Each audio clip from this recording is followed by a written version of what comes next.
Hey, what is guys, today we're actually going to create something that I didn't expect to create anytime soon, and it is the combat text. So pretty much as you can see over here in my UI root, I'm actually spawning some combat text, and we also recycle them so it's not taking too much space. So in case we don't have any available combat text, we go ahead and we create some. That's something I didn't think I was gonna be doing anytime soon, but we just went for it in this episode, and it's actually looking better than expected. Now we could be working on this a little bit more and maybe give our character some kind of stroking around it, but I think that's going to be quite useful just for now, so we can actually tell who's taking damage and not, and also how many damage they are taking. Alright guys, so without further ado, let's actually get started. Alright, so bear with me as it is the first time I actually attempt making some kind of combat text, and hopefully it's going to be great. So let's just go ahead and do that. Right, okay, I'm going to open up my scene, go back inside of my gym scene so I can actually see my combat stuff. Let's just hit play to give us a feel of where exactly we're at. Okay, so we got some UI here, we got some static UI. What we are going to create is actually 3D UI. Just like we did for the hub, we created some kind of 3D UI so it can be pretty much anywhere in the map and it has a 3D position. So we're going to be doing the exact same thing for this one. So let's go ahead and create, by right clicking in the hierarchy, I'm going to create a canvas, so a UI canvas. Now this is going to give you a whole other UI root. And this one is actually going to be called 3D UI root. Why not? Okay, now with this one, what you have to do is actually set it on world space. So I'm going to select it on its canvas component, choose world space. I'll do the same exact thing, so put that on 0, position X 0, Y 0, width, height. Everything is pretty much reset. Okay. Now we're going to go ahead and design ourselves a combat text prefab. So I'm going to right click on the UI root, create a new UI object, and I'm going to choose the text. Now here it is quite big and we're going to keep it that way for a little moment. So I'll just move it over here and start editing. So what I'd like to have for this combat text is I would like it to be at least, just for editing purpose, 30 in height. So I'm going to have to modify the rect transform width and height as well. So I'll be putting that on, say, 300 and the height on 150. Okay. Make it as big as you want. It doesn't really matter because in the end we're going to rescale the font size. But if you are to put a crazy big font size in there, just make sure that your rect transform can actually support it, because you're not going to be able to see your text if it doesn't. So in case this is my square I want to span in game and I go for something really crazy like maybe 500, well, my text is there but we can't see it because the font size is so big. Alright, so I'm going to, like, the maximum amount I'd like to go for is maybe 50, so this is going to be the size of my text relative to my square, because it's not going to be that big for real. Anyway, let's just keep going. You're going to see the result in the end, and I will go ahead and align this in the center. So alignment, center, center. Now our text is also going to be customizable from the function call, so I'll be able to shoot it a color, a size, a position, some kind of motion as well. So all that good stuff is going to be taken care of when we actually decide to show our text, but for design purpose I'll leave that on 50. The color, maybe just try a yellow for now, or maybe a red, and I'm going to modify that for something of the sort. So combat text, hey, this is pretty much the max amount of character that would fit in there if my font was 50. Okay, and I think that's pretty much it. Actually, you're going to go down here and uncheck the raycast target, because I'm not quite sure what it does, so we're just going to check it off. Alright, so we make sure that it's not like blocking our inputs. It's not actually absorbing our raycast, so let's just uncheck that. And let's rename our text before we save it. So this is a combat text. I will now go inside of my prefab folder under UI. I will go ahead and drag and drop this right here. Okay. Well, one modification I'd like to do before that is actually scale it down. So on your combat text, you are going to scale this down to say something like 0.01, same thing in Y, and same thing in Z. Now let's move it to the origin of the world, see what it gives us in the actual size we're going to be using it. So this is 50 in font size, and it's going to look like that actually. That's not bad. I'm actually going to keep it that way. Okay, now make sure you hit apply once more because we just changed the size and we need to keep track of that on our prefab. And now that we have it, let's just go ahead and delete it. Okay, the next step is going to involve creating another manager script. Now we're starting to get quite a lot of manager, but that's fine because we're not going to be making a lot more, and we actually need them to be managers so we can call them from anywhere, basically. Okay, so I am going to go in my script folder, and down here, where's it at? Wait, where's my manager folder? Oh, systems. Okay, so under systems, I am going to create myself a new C# script. This one is going to be the combat text manager. Alright, so let's go ahead and open that up. This one is going to be quite big. It's not a small script, but it's also going to serve a lot of purpose. Alright, so I am going to pull this over here so I can see. And basically what we're going to do is we're going to be using some UI elements, so we got to make sure that we include that in our using statements. So using Unity Engine.ui, and we're also going to use a list. So let's make sure we include the using system.collection.generics. Okay, now as for our combat text manager class, this is going to be inheriting from Mono Singleton, and you guys shoot at the combat text manager as the template. Okay, alright, so up here, let's actually start by cleaning up our script. Up here, I'm going to create a public game object combat text container, and also the public game object combat text prefab. And we will also hold a list of every single combat text that we have, so private list of combat text, which is not a class we have yet, but we're going to get to that in a moment. We're going to name it something like combat text with an S is equal to a new list of type unknown. Let's actually go ahead and declare that type. We're going to create a class inside of that class, basically. Well, not actually, we're going to create it outside, but we're going to be using the same text file to do it. So up here, I'm going to declare myself a public class combat text, and this is going to stand for every single text that we have. So every single little text UI we have is going to have a combat text assigned to it. Now the combat text manager is simply going to take care of all the instance in our map, but the little combat text by himself is going to have his own logic. Okay, now we have our list, we have our container, and also our prefab.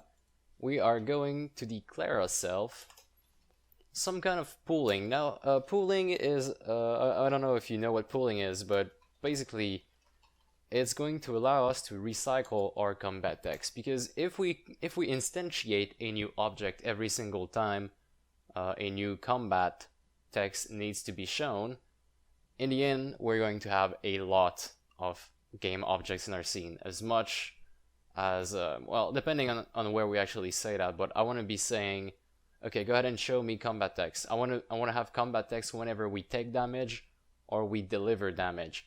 So say you have one single ability that does AoE damage and you might hit 5 enemy at the same time, then that means you're going to instantiate 5 texts at the same time. That's 5 new game objects, and they're all going to have their own logic for a certain time being. So that's going to be too expensive.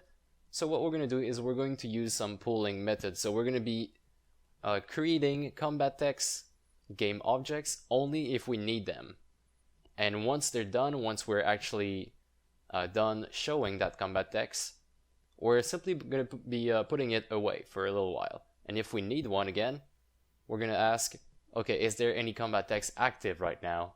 If not active. And if there is non-active combat text, then we're going to reuse them instead, so we don't have to reinstantiate another game object. So that's pretty much the core of pooling, and this is what this function is going to do basically. So it's going to get us a combat text. Let's go ahead and declare it up here. That's going to be our reference. So combat text, we're going to name it, say, CMB is equal to, then we're going to say combat, not context. Combat text, this is our list. Fine. So you're going to find the first element that isn't active. Now we need some way to track this. So up here in combat text, we're going to say public bool active. Simple as that. Okay, now we can keep going here. Combat text is equal to combat text.find, and it's going to find the first element that is not active. So you write it that way: C is equal greater than, and then you give the condition of C. In this case, C is a element of that list, so it's a combat text element. All right. Now we're going to say if CMB is equal to null, so if it was not able to find any non-active combat text, then we're going to go ahead and actually declare one. So null combat text available. Let's create a new one. And basically the way we're going to do that is by saying CMB is equal to a new combat text. Well, not compass. Combat text. And then we're going to go ahead and just assign a lot of stuff to it. So combat dot, we're going to need a game object. So before we go no further, let's actually go ahead and declare that combat text class of ours. So we're going to need the active, which we have. We're also going to need a reference to the game object, so geo, maybe a reference to the text itself, so public text, and a motion, why not? So public vector3 motion, also public float duration of that text, and finally some other stuff. So pretty much just a time tracker. So I'm going to call this last show. So last show is simply going to be used in the timer. Alright, so these are our values. Now we can go back here. In our get combat text, we're going to say combat.geo is going to equal to instantiate, no, not instance, instantiate. And we're going to instantiate a combat text prefab. Okay.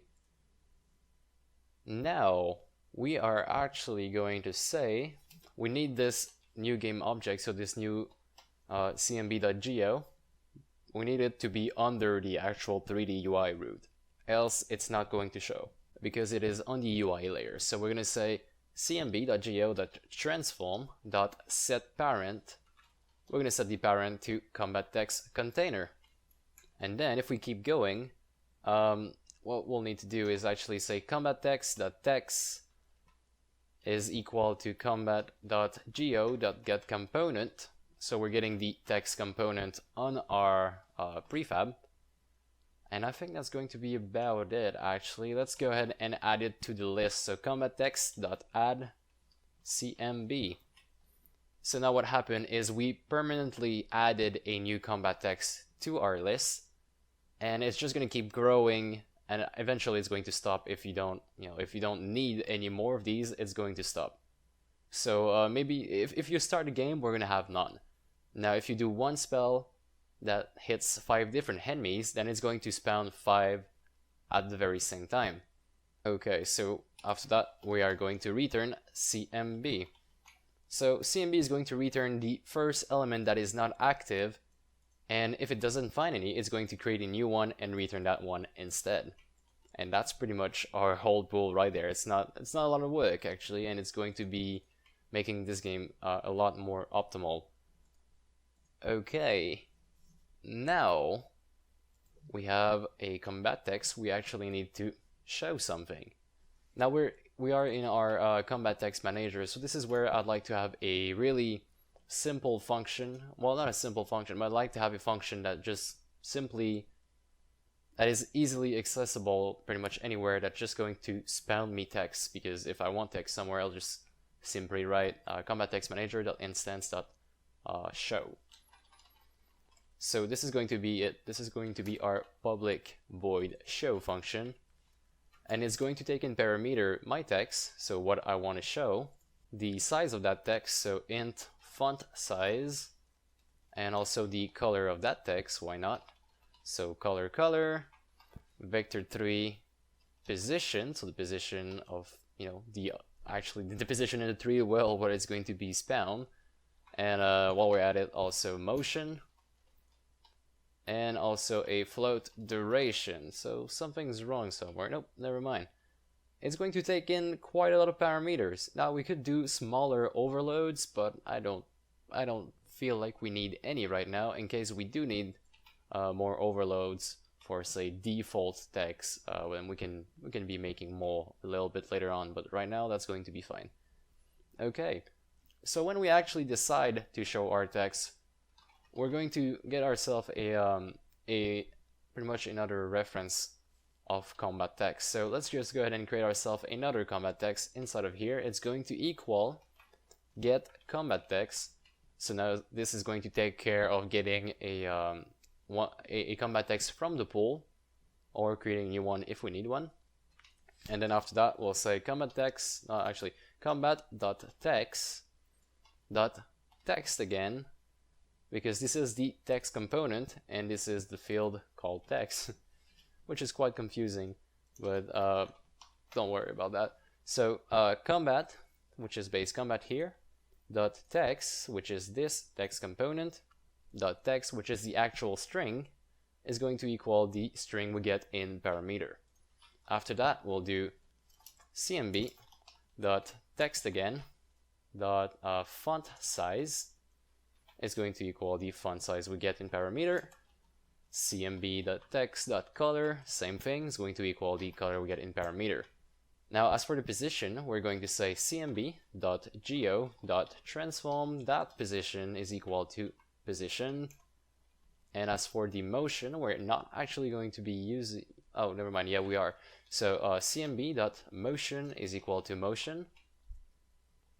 And the reason we don't actually, start moving this, or actually the reason we actually set the motion, is because the combat text has its own logic. Well, it's going to have its own logic, and it pretty much just needs this value every frame so it knows in which direction to move.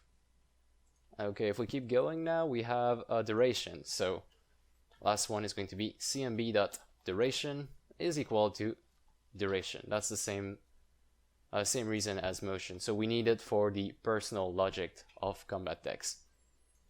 Okay, so this is what happens when we show. Now we actually need to call some kind of trigger for our combat text. Now we don't have any function in there, but we're going to go ahead and create one. So under the combat text class, we are going to create a public void show. And let's go back down here in our show, in our combat text manager show, and we're going to say cmb.show. Alright, so we should be done with the actual combat text manager now. I'm just going to collapse that, and this should be it. Now, as for this guy up here in the show, we're going to say go.setActive to true. And you're pretty much already know already, but we're going to have a hide as well, so let's create it right away. And in here we'll say go.setActive to false. Okay, now we also have this boolean up here that we need to toggle on and off. So this public bool active, I'm going to say when we actually call this show function, active is going to be equal to true, and when we call the hide, active is going to equal to false. Okay, now what else do we need? Oh yeah, in the show we also need to say last show is equal to time dot time. This way we can actually keep track of when to shut down this combat text using a timer. Alright, and now in here we need an update, but this is not inheriting from mono behavior, and it's not on a object as well, so we're going to have to do a little hack to get this running. So basically what we're going to say down here is we're going to make a public void.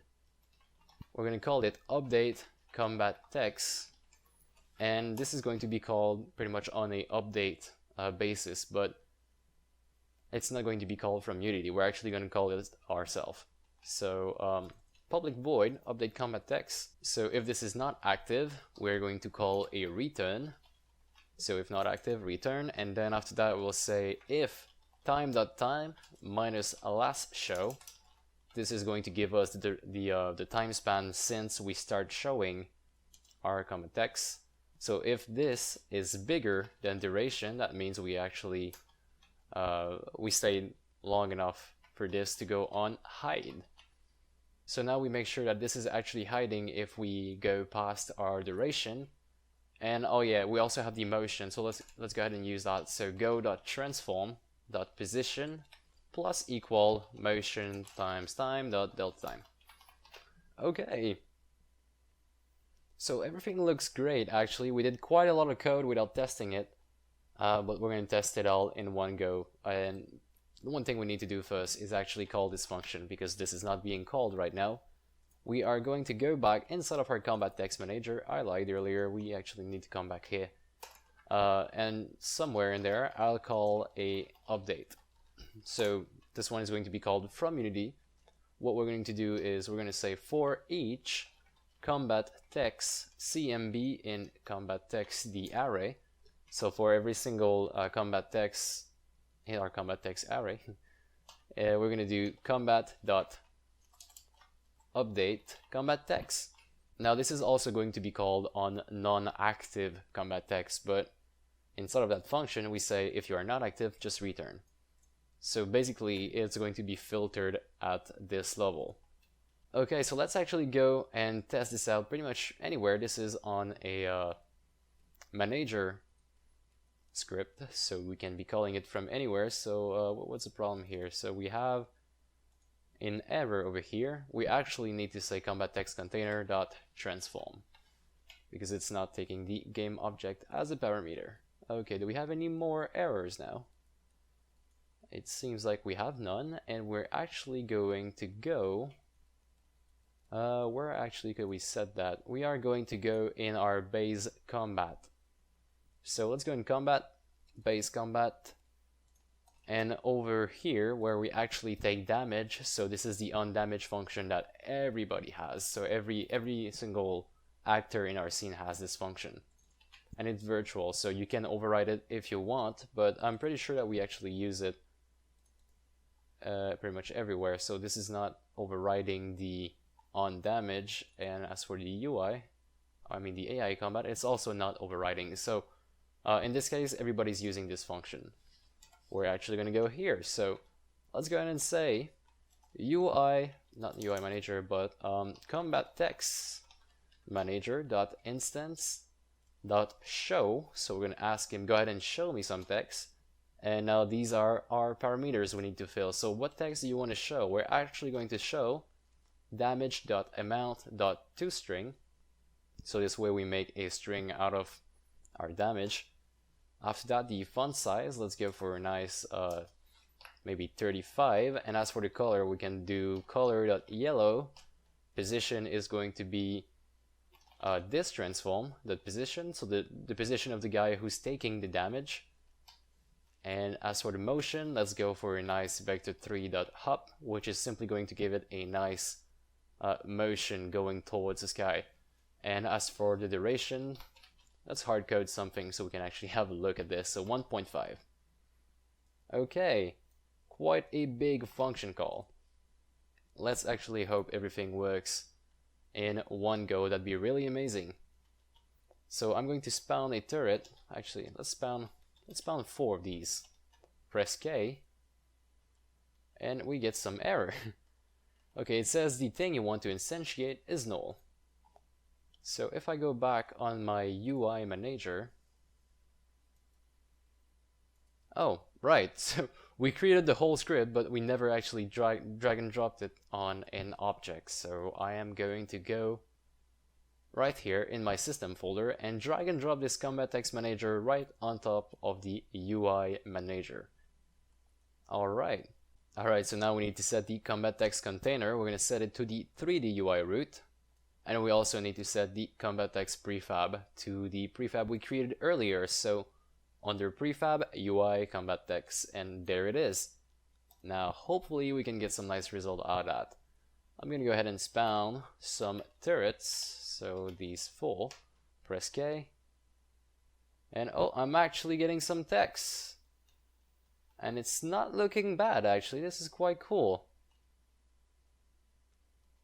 Alright, but there's only one issue though. I can't actually see it well because it has a weird rotation to it. So what we're going to do is we're going to go back in here and actually set the rotation of our combat text object. So whenever we instantiate these, not instantiate, but whenever we show these, I'd like them to be rotated on the pretty much the same rotation as our camera so we see them well. And let's go where we need to go, which is, where's it at? Where's my script at? Okay, so combat text manager, and we're gonna go where it says show on the combat text manager. And right before we actually show this, we're gonna do combat cmb.go.transform.rotation is going to equal camera.main.transform.rotation. Okay, so now whenever we decide to show a combat text, it's actually going to assume the camera's rotation. Let's go ahead and I'm actually going to go back in base combat for a moment and change the size to 40, and the color, let's leave it on yellow. Alright, so let's actually test it out using a shock tower. I'll be putting that here. This does AoE damage, so we should see it live. And as you can see, it's shooting everybody around it, and that's fairly cool, I think. Nice, okay, so also know that you can get it off your toe tag because this is pretty much on the base combat function. So as you can see, I've just hit 4 people in one toe attack. Alright guys, that's going to be pretty much it for this episode. This was pretty much just a test. I've never actually done any type of combat text before, but I don't dislike the result. We might want to be working on it a little bit later on, of course, for the art part. Maybe add some kind of stroking effect around the characters so we can see them well. And that might require a font, that might require another shader, but we're going to be seeing that stuff a little bit later on when we actually care about the art a little bit more. Alright guys, so that's going to be it for this episode. Thanks again for watching. If you have any question or comment, please leave them in the comment section below. Also suggestions are really appreciated. And yeah, so if you enjoyed this video, please leave me a like. I really appreciate likes. And I will be pretty much seeing you in the next episode. Thanks again for watching. And yeah, subscribe.